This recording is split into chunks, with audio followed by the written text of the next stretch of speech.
Hello friends, स्वागत है आपका शेयर मार्केट सॉल्यूशन 24x7 में। और आज हम लोग डिस्कस करने जा रहे हैं ग्रेफाइट इंडिया लिमिटेड का शेयर। और इसको डिस्कस करने के पहले मैं सबसे पहले चाहूँगा कि यदि आपने इस चैनल को सब्सक्राइब नहीं किया है या आप नए हैं चैनल पे तो प्लीज़ सब्सक्राइब कर लीजिए, क्योंकि ये इन्फॉर्मेशन बहुत ही वाइटल होने वाली है। और आगे भी जो इन्फॉर्मेशन आएगी वो आपको बहुत अच्छा प्रॉफिट मिलेगा, मेरी गारंटी है। आप इस चैनल को जरूर सब्सक्राइब कीजिए, मुझे मोटिवेट कीजिए। और कोई भी आपके पास क्वेरी होती है वो आप कमेंट सेक्शन में डालिए। सपोज कीजिए आपको किसी शेयर के बारे में जानना हो तो भी बोलिए सर बना दीजिए इस पे एक वीडियो। मैं सब कुछ मेहनत करके आपको वीडियो बना के दे दूंगा, अपलोड कर दूंगा। आप सब्सक्राइब रहेंगे, सब कुछ आपको सारी सर्विसेज हमारे तरफ से मिलेंगी फ्री ऑफ कॉस्ट। तो चलिए डिस्कस करते हैं शेयर मार्केट सोल्यूशन 24x7 में ग्रेफाइट इंडिया लिमिटेड को। तो सबसे पहले बता दें, ग्रेफाइट इंडिया लिमिटेड जो है third largest graphite electrode manufacturer है। लीडिंग ग्रेफाइट इलेक्ट्रोड मैन्युफैक्चरर है इंडिया में, और 98,000 मैट्रिक टन की कैपेसिटी है। 3 प्लांट है, कहाँ है? दुर्गापुर और आपका बरौनी में, नासिक में। ये 3 जगह पे इनके प्लांट है। और सबसे ज़्यादा जो कैपेसिटी है वो दुर्गापुर प्लांट की है, लगभग 54,000 मैट्रिक टन की कैपेसिटी है उस प्लांट की।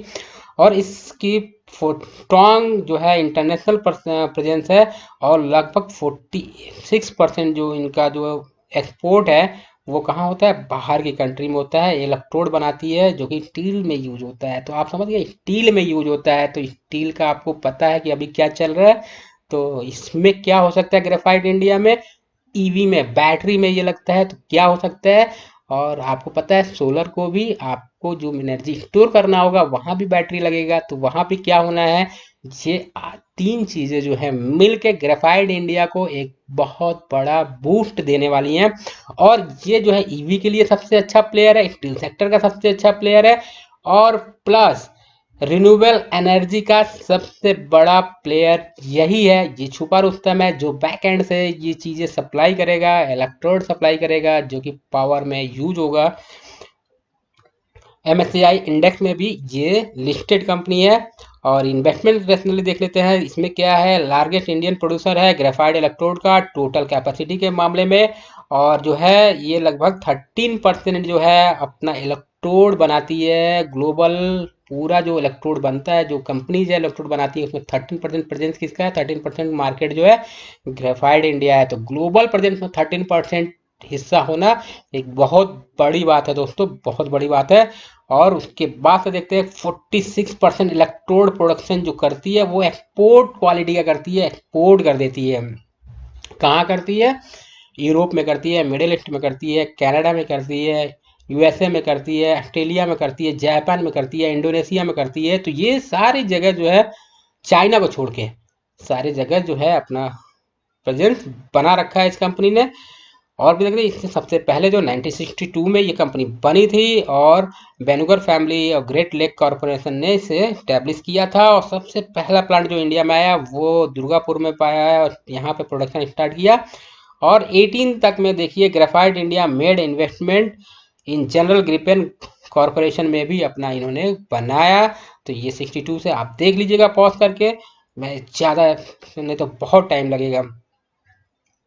ग्रेफाइट इंडिया जो है, ग्रेफाइट एंड कार्बन जो है वो 98% के बिजनेस में जो योगदान देता है। और अदर का काम जो है 2% है। तो इसमें 98% में क्या है आपका प्रोडक्ट क्या क्या बनाती है? ग्रेफाइट इलेक्ट्रोड बनाती है, स्पेशलिटी कार्बन एंड ग्रेफाइट बनाती है, और इस कैल्सिनाइड पेट्रोलियम कोक बनाती है, कार्बन पेस्ट बनाती है, impressive graphite equipment heat exchanger, ये सारी चीज़ बनाती है। ये इलेक्ट्रोड है बहुत।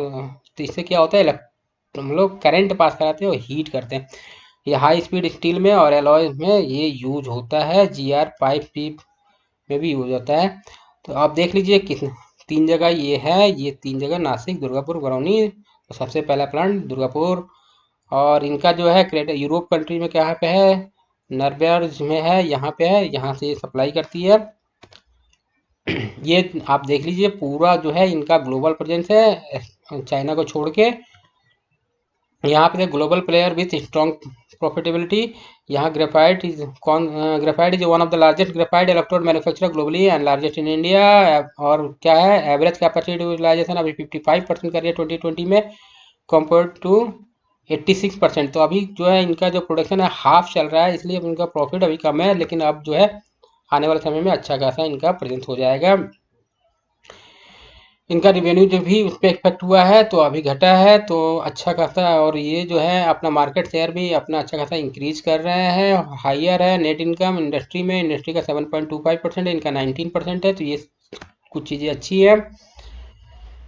बिजनेस मॉडल जो है आप ये देख लीजिए, EAF, ये जो EAF है ये यूज होता है किसमें, स्टील मैन्युफैक्चरिंग जो है, ultra high power, US high power में यूज होता है। और ये लोग इसमें क्या होता है, इसमें सबसे ज़्यादा यही बनाती है। इसमें क्या है, लोअर कैपिटल इन्वेस्टमेंट है, लोअर ब्रेक इवन टोनेज है, और flexibility in locating plant closer to consumption, मतलब जहाँ पे प्लांट है वहीं पे ये इस्टेब्लिश कर देते हैं। ये फ्लेक्सिबिलिटी है, लेस पोल्यूटिंग है, इंटीग्रेटेड स्टील प्लांट से ये लेस पोल्यूटिंग है, तो इसलिए ये ज़्यादा यूज होता है। चाइना भी इस चीज़ को मानता है और आगे उसने डबल करने की कोशिश की है, जो मैं अभी बताऊंगा। अभी ग्रेफाइट इलेक्ट्रोड इंडस्ट्री देख लेते हैं कि 16 सिंस 2060 चाइना जो है close about 300, China has closed about 300 million ton of outdated and highly polluted steel production capacity, but around 908 million ton still remain। तो जहाँ पर पोल्यूशन की बात ये आती है तो वहाँ पे ये कहा जाता है कि आप दो तरीके से, मतलब उसमें इलेक्ट्रिसिटी जनरेट की जाती है, जो मतलब मेल्ट किया जाता है वो दो तरीके से किया जाता है। एक तो इलेक्ट्रोड के थ्रू किया जाता है, एक कोक बेस पे किया जाता है वो आर्क बना के, तो उससे किया जाता है। तो ये दोनों में से ये वाला जो होता है ये कम पॉल्यूटिंग होता है इलेक्ट्रोड का यूज करके, इसलिए इलेक्ट्रोड का कैप जो है यूज स्टील सेक्टर में ज़्यादा होने लगा है। अब ग्लोबल प्रेजेंस आप देख लीजिए कि 2000 में कितना था, 2001 में कितना था, 2000 आप देखिए यहाँ पे चाइना का जो प्रेजेंस था उस समय 2001 में कम था, तो अब चाइना का प्रेजेंस जो है लगभग 53% हो चुका है, और बाकी में ग्रेफाइट का अच्छा खासा अभी भी शेयर है। इंडिया का भी बढ़ा है, इंडिया का जो है 6% हो चुका है, पहले 4 था और पहले 3.3 था। तो ये इलेक्ट्रोड है, इसको कहते हैं इलेक्ट्रिक आर्क फ्यूनेस। तो ये फ्यूनेस है, तो इलेक्ट्रिक आर्क क्या करता है, ये क्या होता है, ग्रेफाइट इलेक्ट्रोड लगा होता है इस तरह से, और ये क्या होता है, ये हीट होता है किससे, यहाँ से हम लोग करंट पास करते हैं, उसको हीट हो जाता है, तो हीट होने के बाद ये क्या करता है, मेल्ट कर देता है, और इससे हम लोग अलग कर लेते हैं आयरन को ओर से, आयरन ओर से आयरन को हम लोग अलग करते हैं। तो इस प्रोसेस के लिए ये यूज होता है, और लगभग जो है जो कॉस्ट होता है एक स्टील सेक्टर में, स्टील सेक्टर का प्रोडक्ट, स्टील के प्रोडक्शन में जो कॉस्ट होता है उसमें 3 से 4% जो है उसमें कॉस्ट इलेक्ट्रोड का होता है, ये भी आप जान लीजिए। अब देख लेते हैं कुछ रिसर्च हमने पेपर देखे थे, रिसर्च आर्टिकल्स में देखिए, insight on the graphite global market to 26, तो 26 तक ग्लोबल मार्केट में ग्रेफाइट क्या करेगा, ग्रेफाइट का कैसा मार्केट होगा वो देखा जाए। तो इसमें देखा जाता है कि graphite market was about 2890 kiloton in 20, और क्या हो जाएगा, और 5% CAGR से ये बढ़ता जाएगा 26 तक, मोर देन 5%। अब की मार्केट ट्रेंड क्या है, तो एक तो मेटलर्जी सेगमेंट है, मेटलर्जी सेगमेंट मतलब जो जहाँ पे स्टील प्रोडक्शन होता है वो उसका चूंकि राइजिंग प्रोडक्शन ऑफ स्टील, तो स्टील का प्रोडक्शन बढ़ता जा रहा है, इसलिए इसका डिमांड बढ़ेगा, और इसका डिमांड बढ़ेगा तो किसका डिमांड बढ़ेगा, EAF यानी इलेक्ट्रिक आर्क फ्यूम्स का डिमांड बढ़ेगा। और ये कौन सप्लाई करता है, ये करता है ग्रेफाइट। तो ग्रेफाइट इंडिया में कौन करेगा, ग्रेफाइट इंडिया करेगी, और बाहर के देशों में भी अच्छा खासा प्रोडक्शन बढ़ने वाला है। चाइना अपना जो है स्टील का प्रोडक्शन जो है वो घरेलू कामों में यूज करना चाहता है, एक्सपोर्ट पर बैन लगा रहा है तरह तरह की चीज़ों को करके।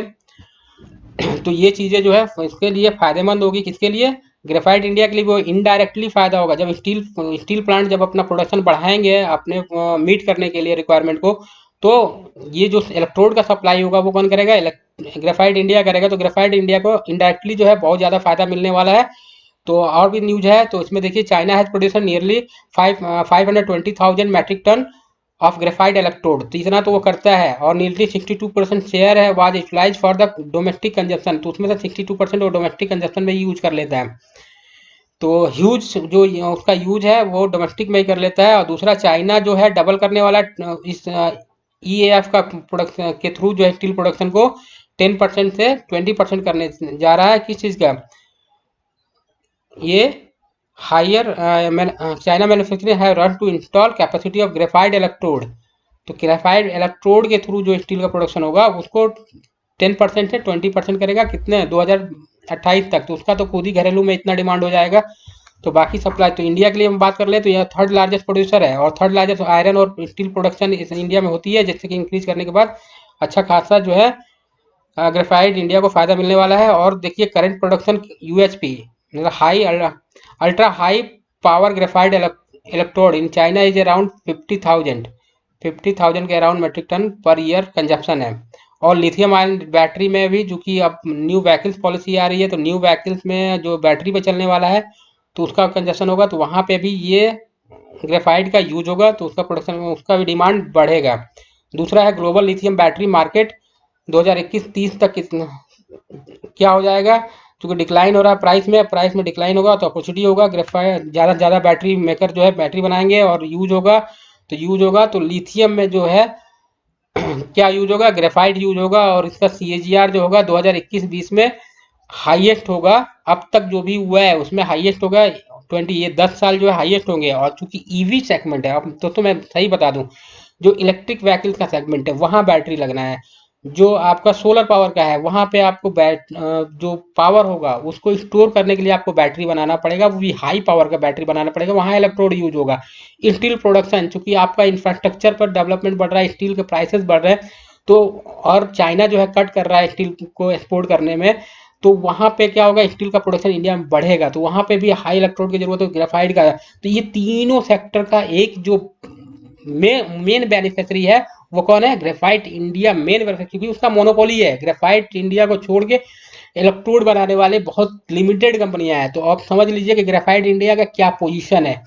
तो एक मोनोपोली कंपनी ही मान लीजिए, इस मोनोपोली कंपनी है, तो इस यहाँ पे इसको बहुत ज़्यादा ह्यूज फायदा मिलने वाला है। कोविड-19 के बाद ये बहुत तेजी से आगे बढ़ेगा, हम आप पकड़ नहीं पाएंगे। हो सकता है आने वाले समय में ये आज से 7-8 साल के बाद 8,000-9,000 पे ट्रेड करता हुआ नजर आए, क्योंकि अब जो है इसमें अच्छा खासा गवर्नमेंट का भी इनिशिएटिव आ चुका है। गवर्नमेंट जो है इलेक्ट्रिक व्हीकल्स पे ज़्यादा जोर दे रही है, सस्टेनेबल एनर्जी पे जाके सोलर एनर्जी पर ज़्यादा ध्यान दे रही है। तो ये सब चीज़ें जो है ग्रेफाइट इंडिया के लिए अच्छा है। तो अब चलिए, इतना सारा बात करना, आप बाकी रिसर्च आप खुद कर लीजिएगा। हम लोग देख लेते हैं टेक्निकल। तो टेक्निकल में हम लोग देख लेते हैं, ये जो है अभी एक जो है आपका फरवरी से, यहाँ पे देखिए फरवरी के बाद से अच्छा खासा आप मूव इसने दिया था। कितने रुपए का?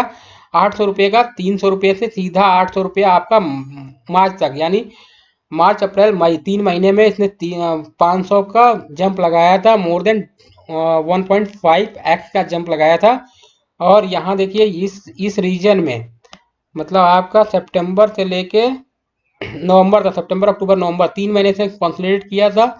200 से 25 रुपये के आसपास में ये कंसोलिडेट किया था, और यहाँ पे आपको 180 पे मिल रहा था नवंबर 20 के आसपास। और दिसंबर के बाद से इसने जो है अच्छा खासा 600 रुपये का पॉइंट का जंप जो है मई में फिर उसके बाद नीचे आया था। तो ये जो नीचे आया था यहाँ पे इसका एक बेस प्राइस है, ये तोड़ने के बाद जो है ये पता था कि 700 के नीचे जाएगा, तो ये फिर काफ़ी नीचे जाने वाला था। तो यहाँ पे अब निकल जाना चाहिए था। और जो यहाँ पे क्यों खरीदना चाहिए था, इसका रीजन जो है आपको पता चलेगा। कुछ हम लोग पीछे जाएंगे चार्ट में, तो चार्ट में हम लोग कहाँ तक पीछे चले जाए वो देख लेते हैं। तो देखिए यहाँ पे जो था ये एक हाई था, कब? 900 का, 3 जनवरी 2018। और यहाँ पे जो ये कंसोलिडेशन था, ये 1-2 दिन का कंसोलिडेशन है, पूरे 10 साल का कंसोलिडेशन था दोस्तों। इसके पीछे का जब चार्ट देखेंगे आप देखिएगा खुद से, वो मैं आप पे छोड़ता हूँ। तो 10 साल का 70 के आसपास ट्रेड कर रहा था पिछले 7-8 सालों से।